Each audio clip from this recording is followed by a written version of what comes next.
really believe that Jesus's life and ministry came alive to me when a child with a disability entered my own.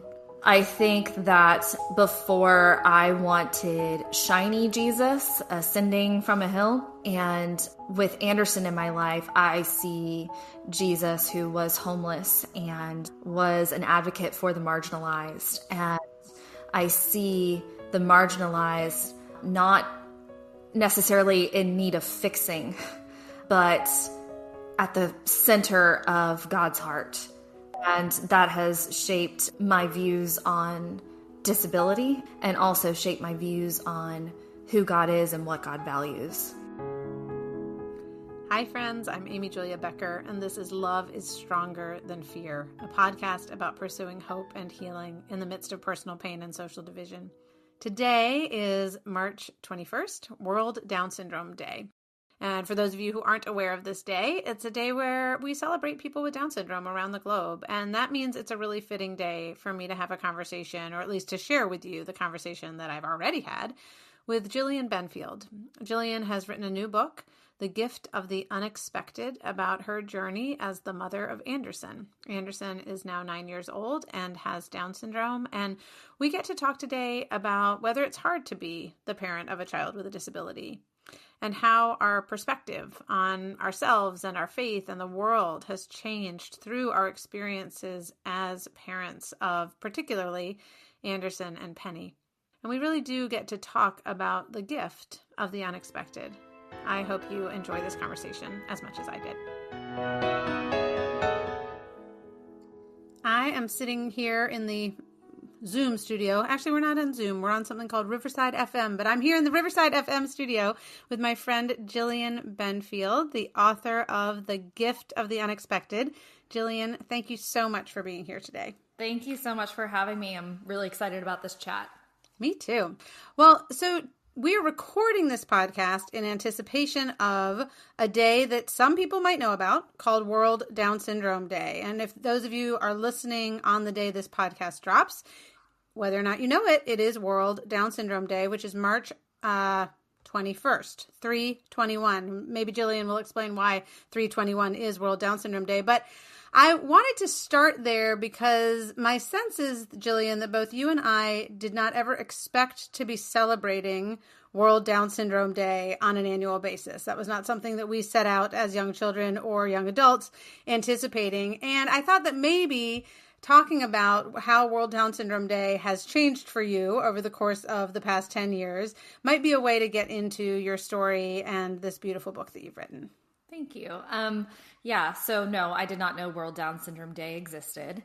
And the reason I know World Down Syndrome Day exists, and because the reason I've been celebrating for the past 8 years, is because in, August of 2014, I had an ultrasound that at the time I thought had gone wrong. It's probably how I would explain that. And the doctor came in, explained to us that there were several markers on the ultrasound that indicated that our child had a higher chance of having a trisomy. And me, with no medical knowledge whatsoever, was like, well, what does that mean? And it means your child has a higher chance of having a condition like Down syndrome. And I just remember my back breaking out in fire. And the words, I can't be a special needs mom. I can't be a special needs mom, which is not a term I use anymore, but those were the thoughts in my head at the time. And because of course I couldn't, because that was not a part of the plan, right? Well, fast forward to 8 days later, we got blood work done, and I get a call from my husband, and he said, the doctor called. It's not good. I'm coming home.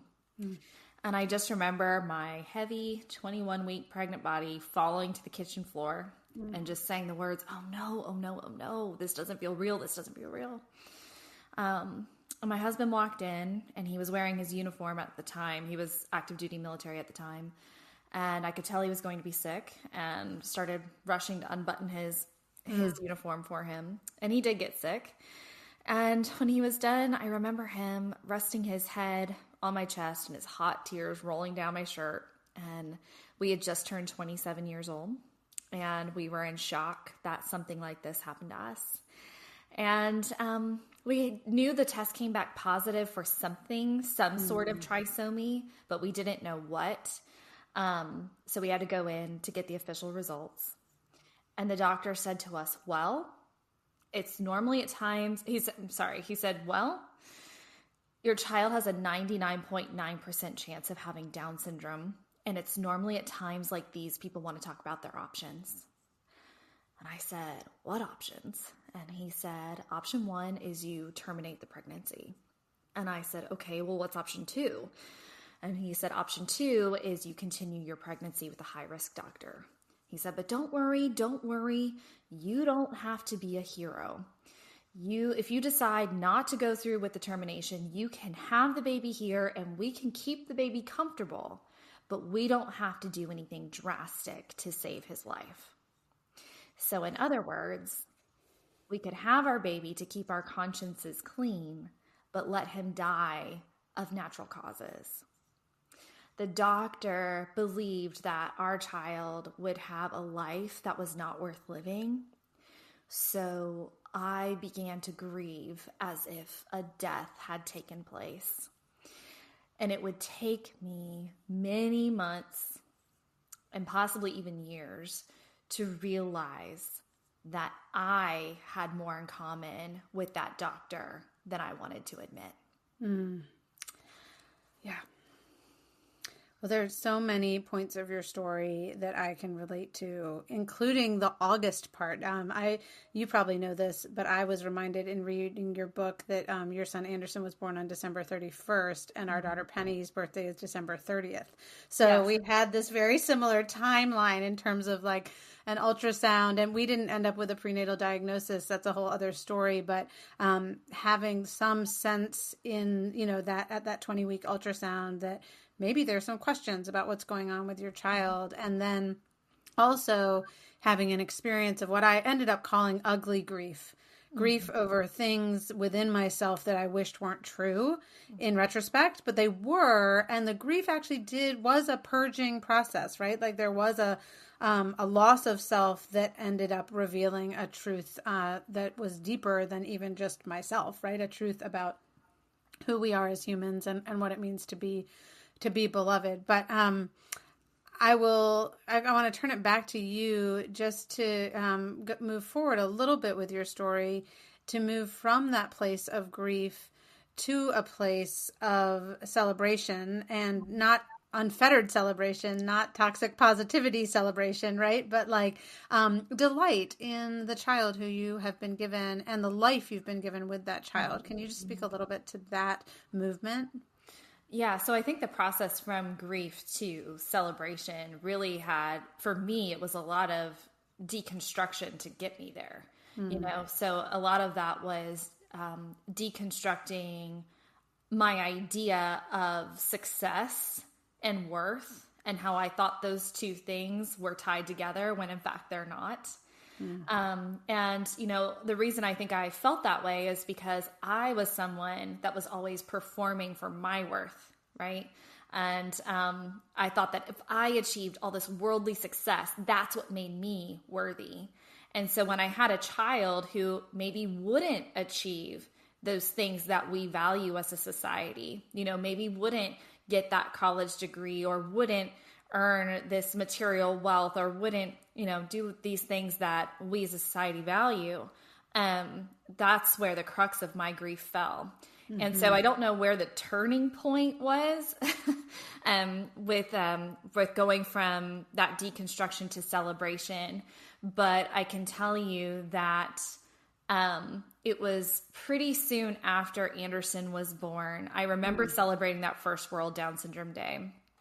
And I remember being just so ready for this new life. Not only his new life, but he was just the cutest little baby and the happiest little thing. And he was a delight just all on his own. But I was also ready for my new life, of him, of being his mom, and I try my best not to co-opt, his story into mine. But the truth is who I have become has changed because of who he is. That's just the truth of it. And I'm so thankful for how he has changed me as a human and continues to teach me along the way. Even though his life was not meant to teach me something, he has been and continues to be my greatest teacher. And that is always something to celebrate. I love that. And towards the end of the book, you write about what light does and how light doesn't make something new or true. It just reveals what's already there. And there is a sense in which, hearing you talk, Anderson, in your life, the same is true for me with Penny.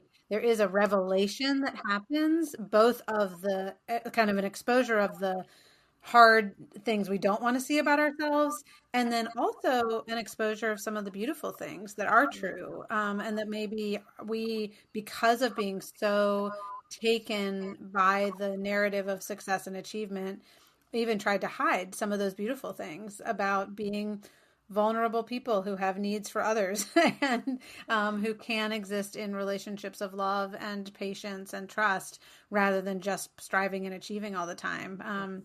But there's kind of this dual revelation of both the things we don't want to see and the things that we've kept hidden because we're scared of letting them be seen. And there's some real beauty that comes, I think, on the heels of that. Yeah. Well, so I wanted to ask you, your title of the book, The Gift of the Unexpected, comes up really early on when you make a distinction between overcoming the unexpected and undergoing the unexpected. Would you just explain what you mean by that distinction between overcoming and undergoing? Yeah, I think that there's this real push in Western culture and also in Western church culture to overcome all of our unexpected or difficult circumstances. Yeah. And if you Google image the word overcome, you're going to see somebody standing atop a mountain with arms stretched overhead in a stance that just screams victory. Yeah. If you Google image search the word undergo, you're going to see somebody who is about to undergo surgery. Mm-hmm. And what I am suggesting is that we don't try to overcome our unexpected circumstances, because another word for overcome is to suppress. Yeah. And I think that's often what society and church culture expects of us, to push down what is paining us, and basically use our unexpected circumstances to act as our own PR people and Jesus's PR person as well. Thank God Jesus doesn't need a PR person. But what we do instead, what I am suggesting, instead of that suppression, is that we do undergoing is much like the person about to undergo surgery. We have to seek out help. Mm-hmm. We have to dig into the deep, dark places. We have to confront the pain. Yeah. And then we have to pursue healing afterwards. And so what undergoing looked like a lot for me was a lot of unlearning.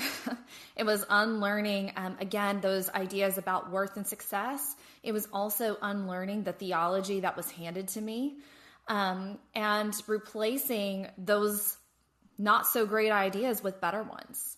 And I think that once we unlearn and learn, we start to change in that process. Richard Rohr says that one of the great paths to transformation is great suffering. And, although I feel very differently about Down syndrome today, there was a great suffering that was real when I found out about Anderson's diagnosis. And I believe that those words are true, that one of the great paths to transformation is suffering. And so I think when we encounter the unexpected hard things in our lives, whether it's something we'll feel very differently about one day, like having a child with a disability, or not, maybe it is just something that is tragic, which I have also been through.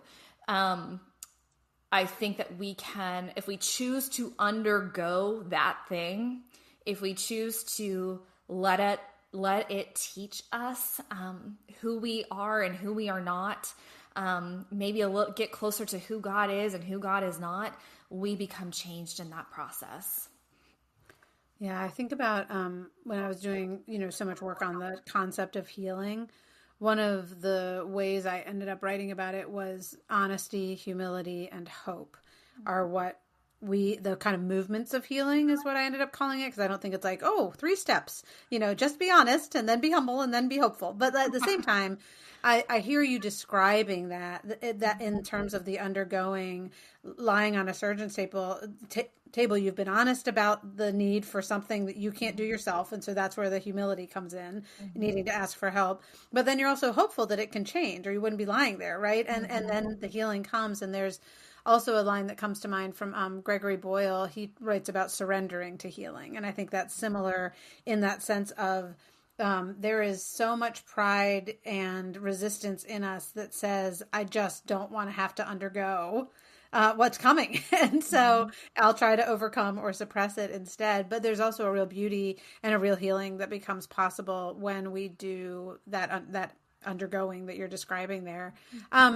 And I'm curious because you've mentioned this a couple of times, your perspective on Anderson has changed over the years. So the way you felt when that doctor first gave you the diagnosis, the way you felt even in maybe the early months of his life. And you and I also shared some of what I would call self-pity of, sitting in a children's hospital and our friends are not there. And why do I have to do that? There are all these aspects of, life that have been hard, and yet you've come to a place of being able to say, this is a good life and I'm celebrating and I'm excited. But one of the things I really appreciate about your book is it's not an everything happens for a reason, tie it up in a bow book. You really do wrestle with the problem of evil, with the problem of suffering, and I think want to really make space for the reader, or in terms of our conversation here, the listener who has not landed in a place of celebration or gratitude and who's simply in the midst of that unexpected hardship. And so I'm curious if what you want to say to that person, to the person who's reading your book or listening to this conversation and says, that all sounds good, but my kid is still sick, or, my pain is still very ever present. How do I move forward? What does it look like to continue to undergo? Where is there hope for me? Yeah, I think, we've gone through some pretty dark periods with Anderson and then my youngest son who has medical issues. And so I definitely empathize with the person who life isn't all tied up and it's not tidy. And I think for me, one of the bigger shifts in my perspective when I can't all tie it up in a bow is, what does it mean to live a blessed life? And a big turning point for me was reading one of Adam Hamilton's books. I think it's called The Journey, and it's about Mary, Jesus's mother, and how her life was really hard. Wow. It was really hard, and we make a mistake when we think that being blessed by God, living in God's blessing, means living a life of bliss. I don't think Mary's life was blissful. Right. She watched her son being tortured on a cross, left to die. And yet she was living within God's good purposes for her. And I can't say that whatever the listener is going through is something that God has ordained or not. But what I can say is that if we can let go the idea that we are unblessed, because of our circumstances, and look for the areas where we can draw closer to God through our circumstances, and then live into purpose from that point, if that makes sense. Like, not that this happened on purpose for purposes, but purpose can come from those unexpected places. And that purpose oftentimes is a change from within.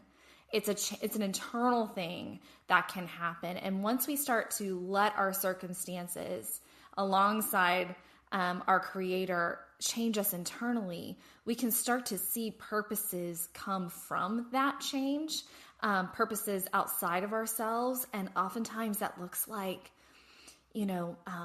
us becoming exceptionally equipped to help others who will eventually go through circumstances that we have walked through.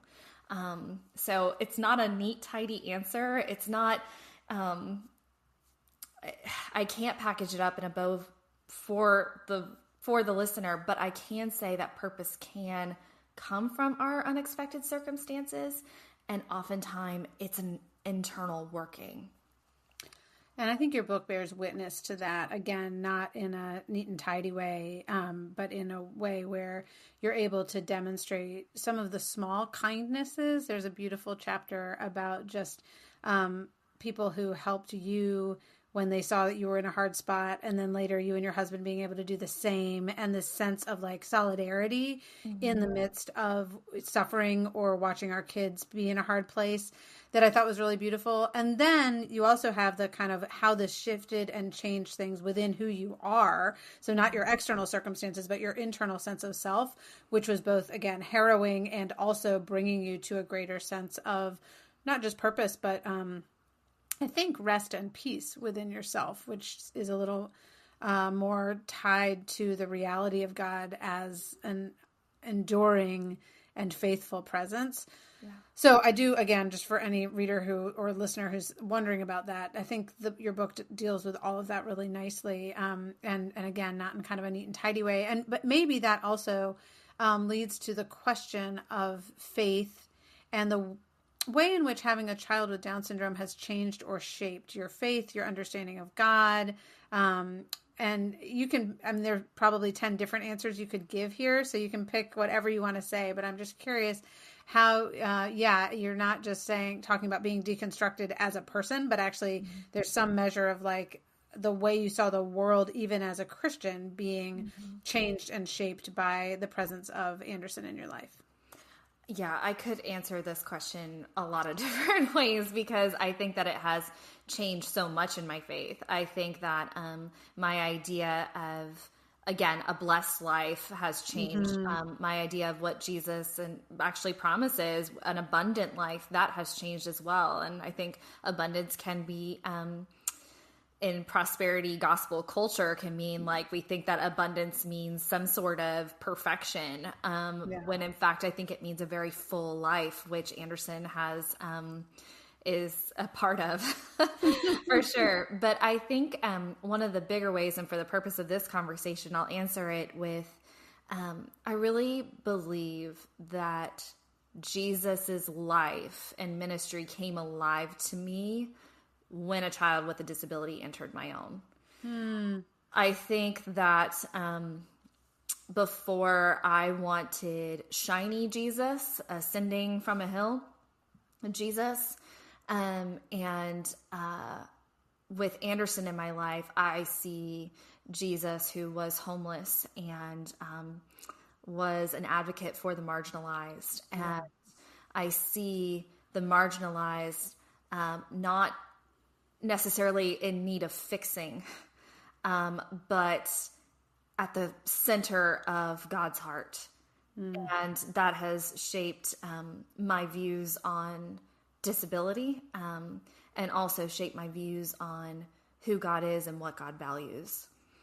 I love that answer so much and resonate with it so much too. And part of what I want to get back to that, but I first want to take a little bit of a diversion, but for this reason, you have given us a little indication of that, but I'd love to hear more about how the society around you, so medical professionals, maybe the church, maybe other people, all of those encounters, how those shaped your initial impressions or perceptions of having a child with a disability. And then I want to get back to how that's changed. But just what were some of the messages that were given to you from medical professionals or other people about disability and about Down syndrome? Yeah, I think, well, obviously the encounter with the doctor, I know it sounds like an extreme story, but through work that I have done with a nonprofit called the Down Syndrome Diagnosis Network, that story, although the delivering of his speech was a little on the extreme side, it's not outside the norm, because there is absolutely a bias within the medical community about disability. And I'm sure you've addressed this on this podcast before, but the medical model of disability and looking at disability as something in need of fixing. Yeah. Right. And so, well, Anne, I'm just going to interrupt you for a second. Something like Down syndrome is essentially unfixable. Yes. And so that poses, it's like a really deep problem if the only thing to be done with disability is fix it. and you know ahead of time you've got an unfixable problem. And again, I think you and I would now agree that those are the wrong terms with which to be talking about disability in general. But if that's the model, then it is a problem. And I just want to underscore, I probably, if I were outside of this community and not having these conversations over and over and again with pregnant women who are getting prenatal diagnoses, I probably would not believe it. Or I wouldn't think you were lying, but I'd think, yeah, that was one doctor. That's not what happens. It is incredibly rare for me to have a conversation with someone whose doctor has presented a diagnosis or a potential diagnosis of Down syndrome in neutral terms and not in negative ones. So keep going. Yeah, no, absolutely. It really is not uncommon. And I think it is because we are still in that medical model of disability where we look at disabilities as something to fix. And then as me back then, knowing that Down syndrome was not, quote, fixable, that was the hardest part. And so then running into medical professional after medical professional, and there was often a bias. I remember with Anderson's cardiologist, him saying to me something that he has a defect in his heart that really won't affect him probably until he's in his 60s or something like that. But the assumption was that, I can't remember exactly what the doctor said to me, but he's like, oh, well, you don't have to worry about that. Basically meaning that Anderson will be dead before we have to worry about that. Yeah. And, Anderson was 4 months old at the time. Just the insensitivity and the, basically the lack of care, I think, that people with Down syndrome and their parents receive from the medical community is alarming. Thankfully we have had good experiences too. Normally those good experiences have come in the way of therapists, who are working with kids with Down syndrome all the time and look at they work with them to reach their fullest potential, not as a problem to fix, but to live into their full selves. Right. And that's I've just had better encounters with that. But on the same note, there is a part in the book where I have a friend who has cerebral palsy and uses a wheelchair. And I asked her one time, thank God she's been very patient with me with my questions. And I said, what would you say to someone who would look at you and assume you would want to be healed, would assume you'd want to be walking? Yeah. And her answer to me was, that's like asking a Black person if they'd want to change their skin to white. This is who I am. This is my identity. And so even that's where we need to get as a society and in the medical community, is looking at disability as a part of someone's intrinsic identity. That changed so much for me once I started to see that Down syndrome wasn't a problem to be fixed, that it was not just a part of Anderson, it was in every part of Anderson. And to take that away or to try to minimize it is would change who he is. Well, and that kind of leads me, there's a slogan that gets tossed around within the Down syndrome community that you write about a little bit. And the tagline is, we or they or you are more alike than different. And I would love for you to just explain where that comes from, that concept, more alike than different, and why that might be helpful in some capacities, but also why it might be problematic. Could you speak to that?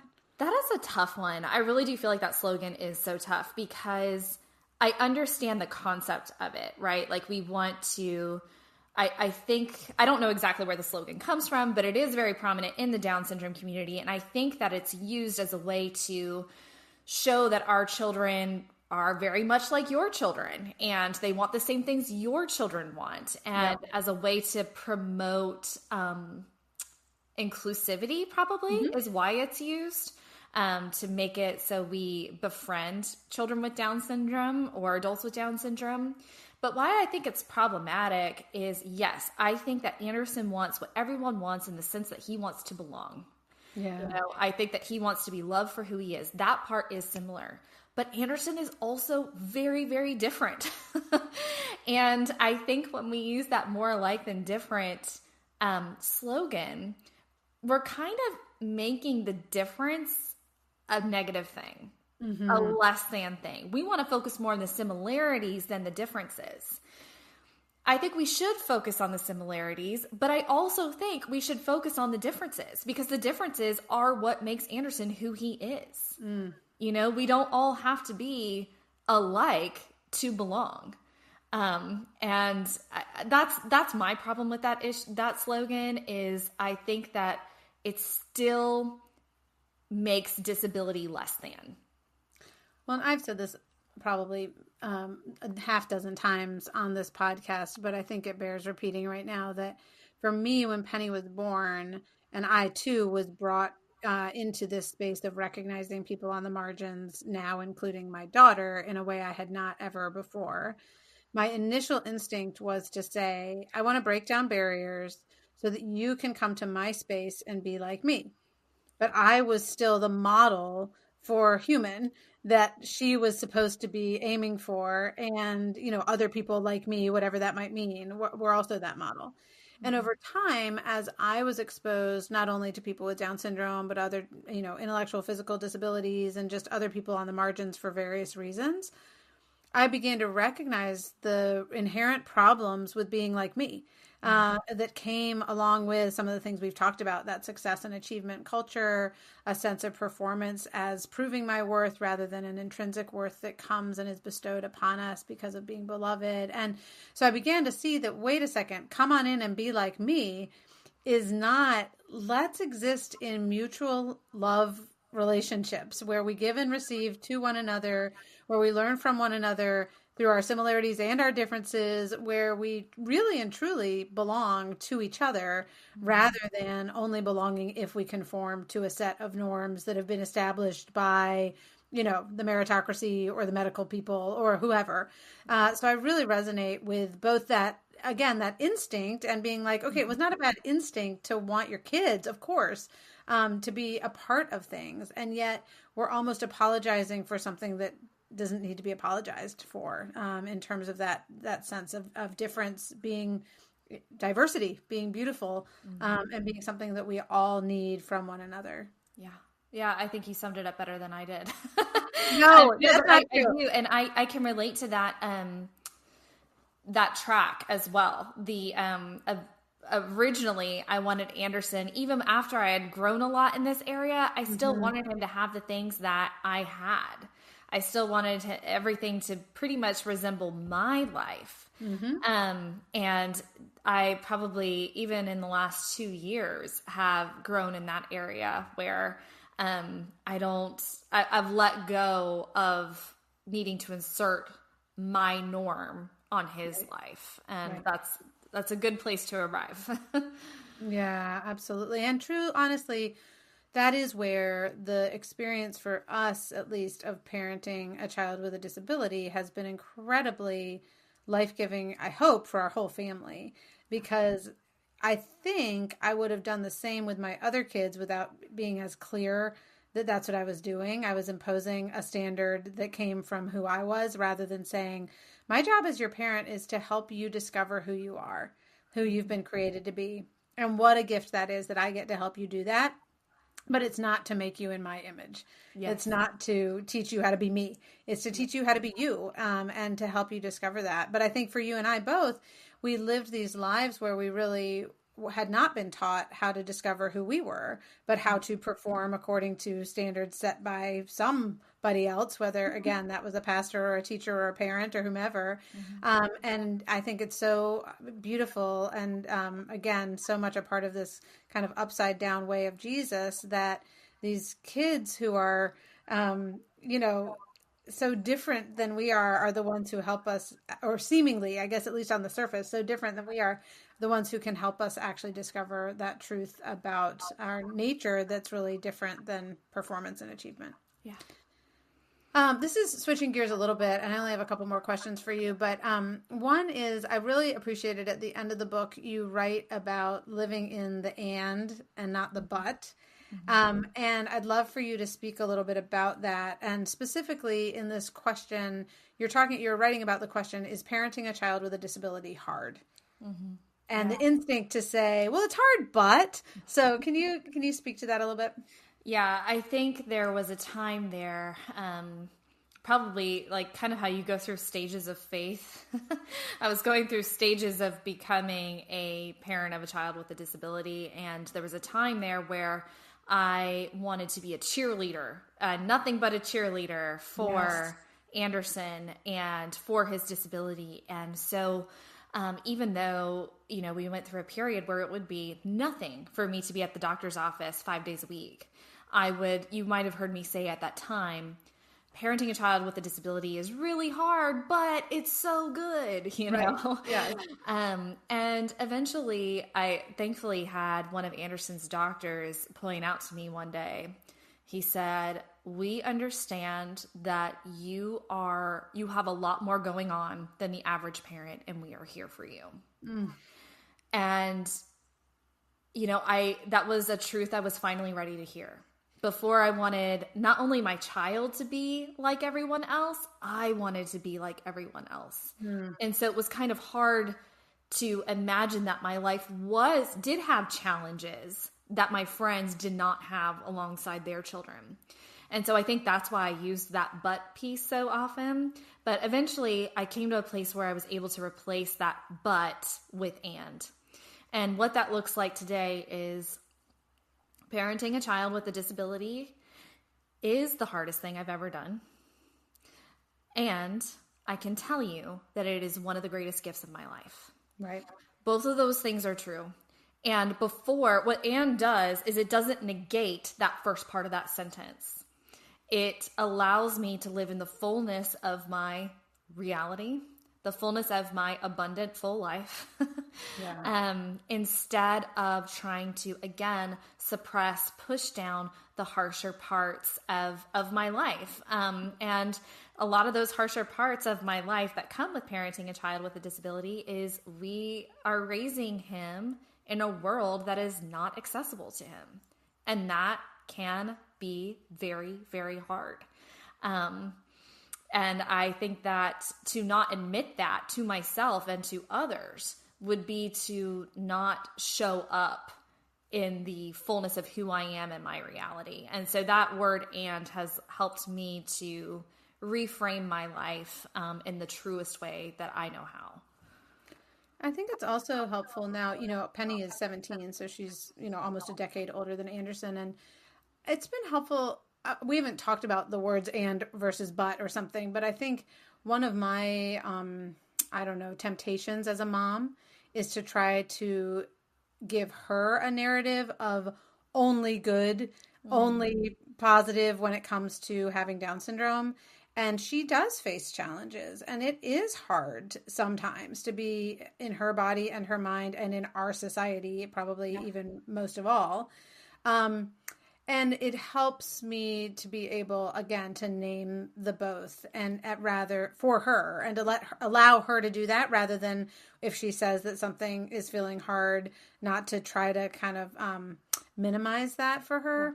I do find myself, though, I really hesitate still, less so now than when she was younger, but still in public, like I know, you obviously have a large social media following. And when I'm writing posts about Penny or about our life, I feel like I am tempted to downplay some things that are hard because I so want to advocate for the life of children with Down syndrome, knowing that lots of women are facing decisions that are pretty urgent about whether or not they're going to terminate a pregnancy.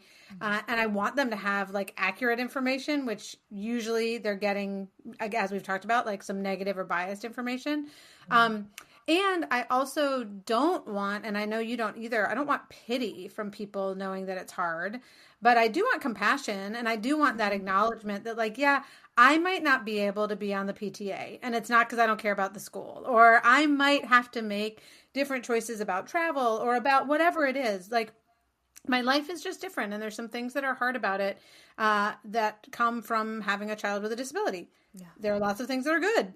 Those are both true. So I think it's a point. I just appreciated you naming that because for me, that's a little bit of an unspoken struggle or tension in having a child with Down syndrome to actually hold on to both of those things. I think it is for me too. And I have not I have not figured out a way to, I don't think I'll ever be able to share everything I'd want to share, maybe, in order to protect Anderson's privacy. And that's a constant struggle for me as well. It is a hard thing. What I do try to talk about is the injustices that he faces as a disabled person. Yep. And also I try to talk about the more that comes with parenting a child with a disability, because I think parents of kids with disabilities need to know it's not just them. And I think that if they are only seeing these, these Instagram accounts that are all positive about Down syndrome or whatever the disability is, that can be a really isolating place. But it's a very hard balance to strike. And I think, and I think the more what you're referring to, and you're right to do so, is like more time, more effort, more heartbreak. But there's also, and you write to this too, more beauty, more love, more connection. And so there is this sense of just being expanded in every area, abundant life indeed, right? Yeah. In all of those different ways. Yeah. Yeah. Well said. And I try to strike that balance, and sometimes I get it wrong, and I've been called out by disability advocates before. And I try to learn from them as best as I can, and while also trying to stay true to my reality as a parent of a child with a disability, because us parents of kids with disabilities need places to go to be seen. And so I'm sure I get it wrong a lot, but what you just said there is what I hope to convey, is that there is hardship with it. There is injustices with it. And there is also so much beauty, and I wouldn't trade it. And that's the truth. Amen to that. I also think you do a really good job, and I want listeners to hear this, that one of the major shifts that seems to have happened in you, reading your story, is, yes, a shift in how you see Anderson, although he was your baby from the get-go, right? Mm-hmm. Like that. And same for me with Penny, where it's like, if I had her with me, and this is still true, it's like, right, she's my kid and she's amazing and I love her. And so there is that sense of like, oh, wait a second. The world I live in is structured both physically and kind of ideologically, intellectually, to reject my child. Yeah. And no one's saying that explicitly. Well, some people are saying it explicitly. Lots of people are not. Right. But that's functionally what's happening all day long. I wrote a little, Instagram post a couple months ago, because Penny and I went to an eye doctor appointment, and the optician, like the person who first was doing the exam, not the doctor, did not talk to me, only talk to Penny, to say, just doing the exam. And what I recognized was like, I am so shocked that you are treating my daughter as the subject that she is, and that you aren't assuming, and it's fine. There's some kids who need their moms to help them communicate. That's fine. Penny does not in this situation, but the default is to me all the time. And having her kind of honored for who she was such a shocking experience that it showed me, oh, this is not what, like all day long, she is not looked in the eye and spoken to as a teenage girl. In fact, she's infantilized a lot of the time, right? And so I think those moments for me remind me that this is not about Penny, but it is about the way in which the world sees Penny, and how can we continue to create a world that is different, not to create children who are different than who they are meant to be. Yeah, and I think that for me, that's why like school inclusion is so important to me. Yes, there are benefits for reading, and there are benefits for job placement and all of those things. But I hope that if we can start by educating children with disabilities alongside their typically developing peers, that we'll see a shift in society in the way we view people with disabilities, and that experience that you had at the eye doctor, that will be the default. Right. You know, we go to the person with the disability first instead of asking their caregiver or whatever to speak for them, right? And of course, there are people who need that, but that will be our default, is that we assume that we assume competence, I guess. Yeah. And assume kind of personhood, Yes, which I exactly. think is often not done. Better put. Well, I have one last question, and it's a quotation. Um, you wrote, "We thought Anderson needed to be healed of his intellectual disability. We would soon discover that we were the ones who needed to be healed of our intellectual certainties." And as we come to a close, I just wanted to ask this final question of how has the gift of the unexpected been a time of healing? You write here about being healed of intellectual certainties. I think there's more even than that, right? But in what ways has this journey been a journey of healing for you? I once thought my worth was attached to my resume. And now I believe that my worth comes from my creator and nothing else. I once thought that if I could find all the answers to how God works, that I could live with this certainty of peace. And what I instead found was this God that continually surprises me with the amount of grace he provides when the unexpected hits our lives. He surprises us through his grace and how his grace moves us forward through healing, right? I think I have been healed of the idea that there is one way to live that is successful and worthy. And instead, I believe now that there are many ways to live, and that God has a desire for all of us to live into our entireties, because we are beloved. Mm-hmm. And I think that he dreamt up the dream of you and me long ago. And I think that he hopes that we are brave enough to live into the fullness of ourselves. And when we are living into the fullness of ourselves, I think we discover who he is and more about the world that he designed and intends to us to live in well. So I'm sorry, it was a little convoluted.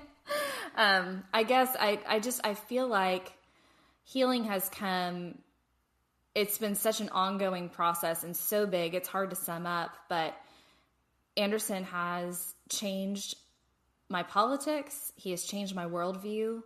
He has changed the view I have of myself, the view I have of others, the view I have of God, and the view I have of this earth. And I'm very thankful for the healing that God has brought into my life through my child. Well, I say amen to everything you just said. And one of the things in recent months that's been helpful to me is to think about healing as a spiral, where we are returning to a similar place and often get there and say, gosh, really? I'm back here again.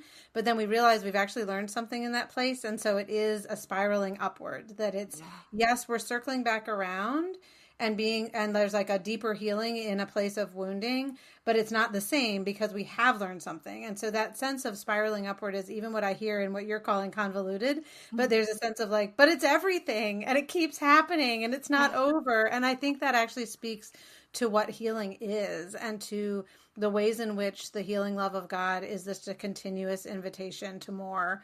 And in all the ways you were speaking of, the more that can be hard and the more that is incredibly beautiful. So thank you so much just for sharing more of your story and just this, beautiful book and witness to the lives of kids with disabilities, kids with Down syndrome. Again, on World Down Syndrome Day, we are just celebrating these particular lives, but I'm also really grateful for your words for us today and in this book. Thank you so much, Amy Julia, for having me. You have been helpful to me in more ways than you know, both in my healing journey and as a writer as well. And I appreciate your friendship. Aww. Thanks, Jillian.